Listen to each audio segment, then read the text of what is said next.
দাঁড় করে এর থেকে ভালো রাজ্য আমরা চালিয়ে দিতে পারবো। আমাদের রাজ্য আমাদের তোমাকে আমরা চালিয়ে দিতে পারবো। আমি অবাক হয়ে যাচ্ছি, এখনো পর্যন্ত আমার রাজ্যের মাননীয় মমতাময়ী মাননীয়ার মুখ থেকে এই সম্পর্কে কোনো বাক্য তিনি খরচ করলেন না।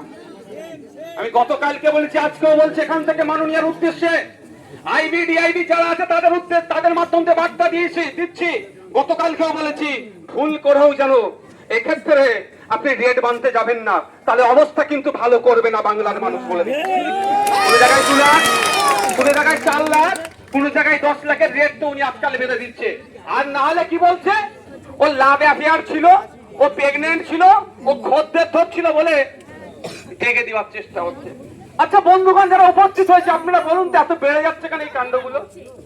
আপনাদের মনকে প্রশ্ন করে না যে এত একের পর এক কেন ঘটনা ঘটে যাচ্ছে? এই কদিন আগে কলকাতার যে ঘটনা ঘটেছে, যেভাবে সারা রাজ্য প্রতিবাদ হয়েছে, তারপরে এই ঘটনা ঘটছে কেন বলুন তো? এই ধর্ষক গুলো, এই খনিগুলো, এই সমাজ বিরোধী গুলো কোন রকম ভাবে যেন একটা মেসেজ পাচ্ছে, রাজ্য সরকার আছে তো, আমি যাই অন্যায় করবো ও আড়াল করে নেবে উকিল লাগিয়ে। তার প্রমাণ আমার তিলোত্তম দিদির জন্য। আস্তে আস্তে আস্তে কি হয়েছে? ওকে একটু বাইরে বার করে নিয়ে পানি দাও একটু, যা। অতজন কথা বললে তো আরো অসুস্থ হয়ে যাবে। উকিল সাহেব যাও তো তুমি ভাই, ওকে একটু বসতে দাও, ফাঁকা জায়গায় একটু বসতে, একটু পানি মুখে দাও। আসলে এখানে একটু পানি দাও, বসো বসো, একটু পানি দাও। তো তিলোত্তমা বোনের জন্য তৃণমূলের পক্ষ থেকে, শাসকের পক্ষ থেকে কি বলেছিল, 1 সপ্তাহের মধ্যে ব্যবস্থা হবে। এটা আপনাদের জেনে রাখা দরকার। বলে বরের মায়ের, মানে বরের ঘরের পিসি আর কুনের ঘরের মাসি, এ বলছে আপনাকে আমাকে কি জানাচ্ছে যে 1 সপ্তাহের মধ্যে বিচার চাই।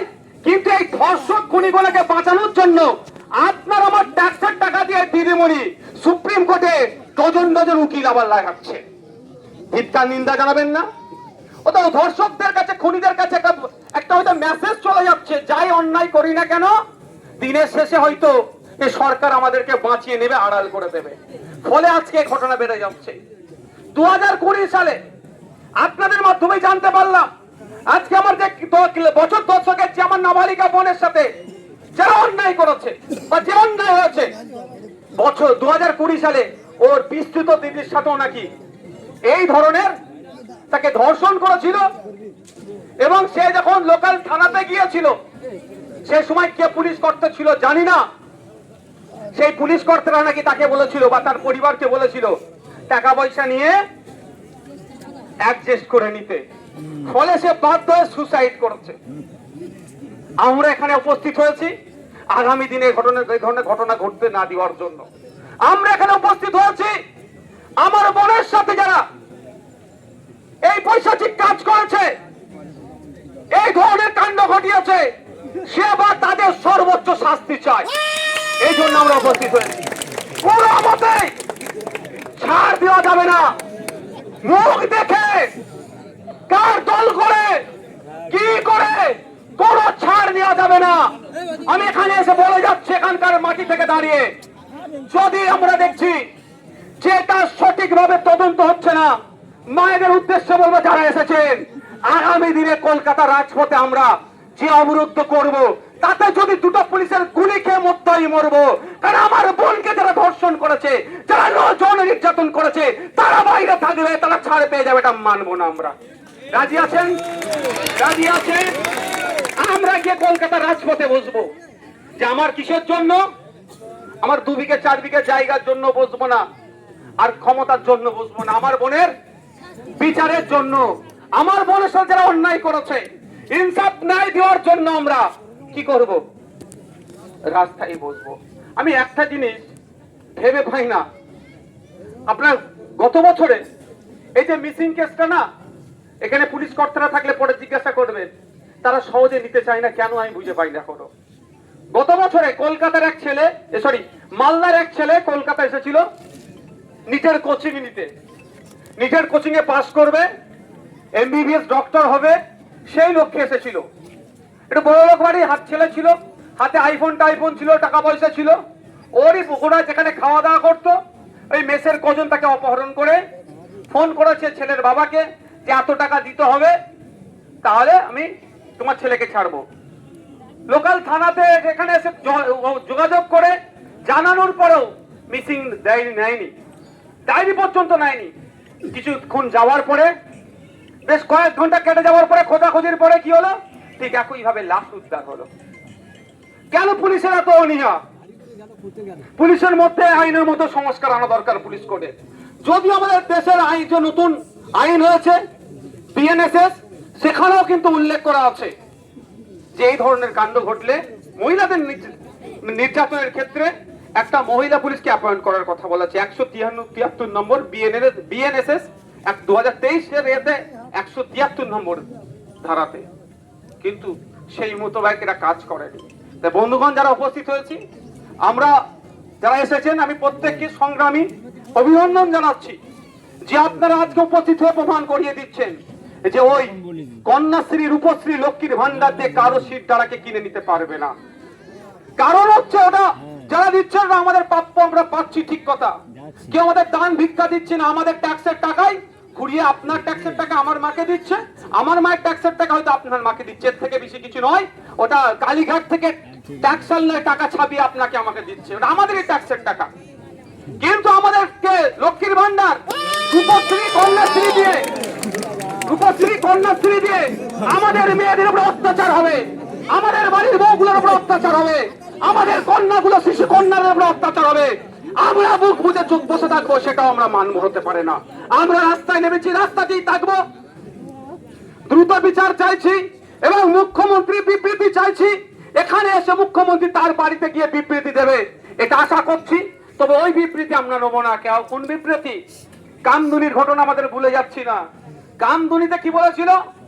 অল্প কয়েকদিনের মধ্যে চার্জশিট হয়ে যাবে, অল্প কয়েকদিনের মধ্যে কি হবে, যারা দোষী শাস্তি পেয়ে যাবে। আর আমরা কি দেখলাম? 10 বছর পার হয়ে গেল, কামদুনির নির্যাতিতা আজও কাঁদছে। কাঁদছে মানে সে যেখানেই থাকুক, শান্তিতে থাকুক, সেই জায়গা থেকে কাঁদছে, তার পরিবার কাঁদছে, এখনো বিচার পাচ্ছে না। তাই বন্ধুগণ, চুপ করে গেলে হবে না। আমি আপনাদের অনুরোধ করছি, রং দেখতে যাবেন না। অনেক রঙের খেলা খেলেছে, জাত বর্ণ দেখতে যাবেন না। কারণ যারা এই ধরনের কুকর্ম করে বেড়ায়, যারা শয়তান টাইপের হয়, যারা অমানুষ টাইপের হয়, যারা সমাজ বিরোধী হয়, যার ধর্ম তারা দেখে না, আপনার আমার মেয়ের প্রতি তারা লক্ষ্য লোভ রাখে।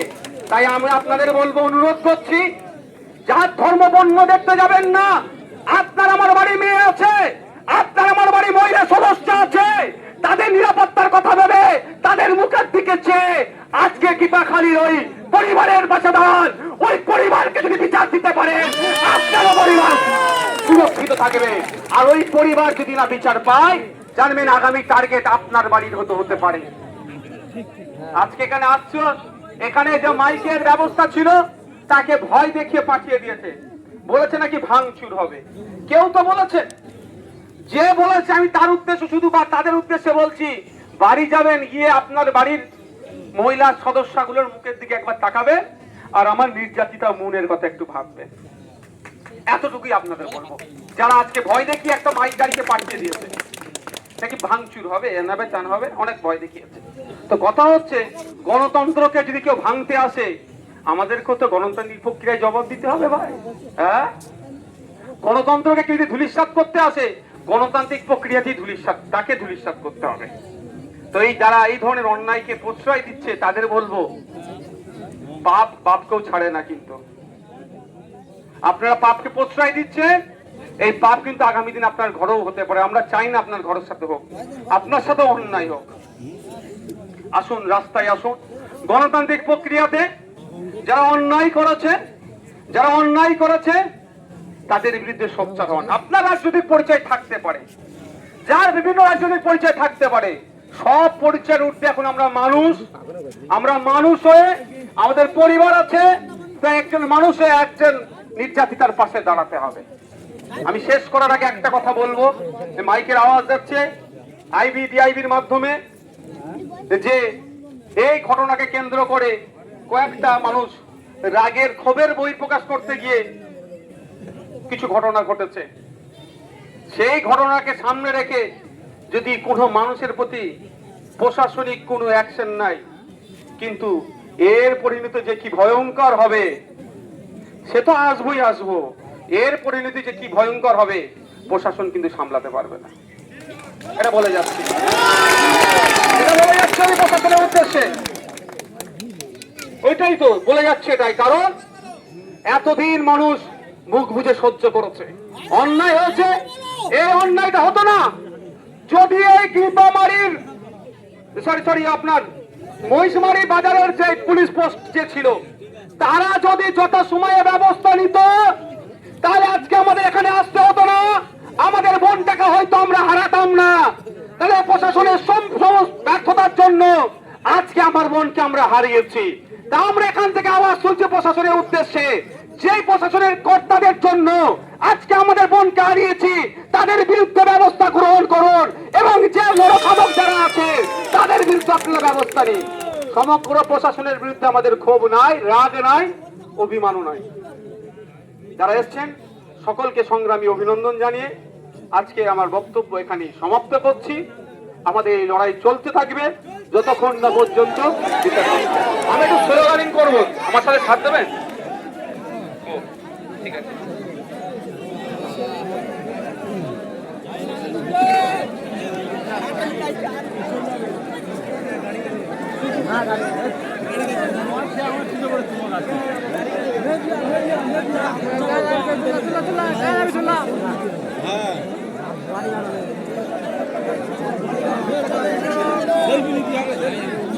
ভাইজান ভাইজান ভাইজান ভাইজান মই মারি গেল রে।